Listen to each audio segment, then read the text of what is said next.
क्रोध से कैसे बचे? बुद्ध अपने शिष्यों को दे रहे थे उपदेश। तभी एक व्यक्ति को बुद्ध की बातें अच्छी नहीं लगी। वह उठा और बुद्ध का अपमान कर दिया। बुरी बातों को बार बार याद करने से हमारी परेशानियां बढ़ती हैं, मन अशांत होता है। इसीलिए दुख देने वाली बातों को भूलकर आगे बढ़ना चाहिए।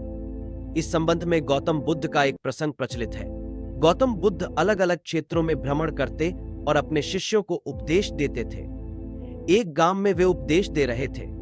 बुद्ध ने कहा कि क्रोध ऐसी अग्नि है जिसमें क्रोध करने वाला खुद भी जलता है और दूसरों को भी जलाता है।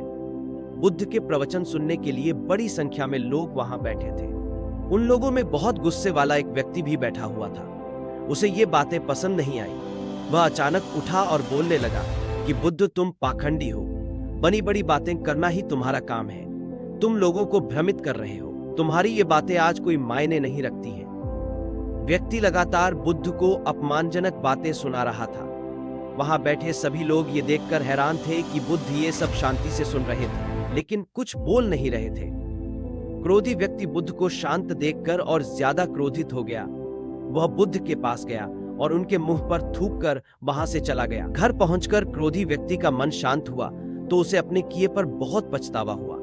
वह बुद्ध से क्षमा मांगने पहुंचा, लेकिन उस गांव से बुद्ध पड़ोस के गांव के लिए निकल चुके थे। वह व्यक्ति बुद्ध को खोजते हुए दूसरे गांव में पहुंच गया। वहां व्यक्ति को जैसे ही बुद्ध दिखाई दिए, वह उनके चरणों में गिर गया और क्षमा मांगने लगा। बुद्ध ने उस व्यक्ति से पूछा, तुम कौन हो और क्षमा क्यों मांग रहे हो? उस व्यक्ति ने कहा, क्या आप भूल गए?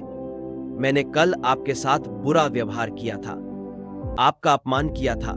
बुद्ध ने कहा, बीता हुआ कल मैं वहीं छोड़ आया हूं और तुम अभी भी वहीं रुके हुए थे।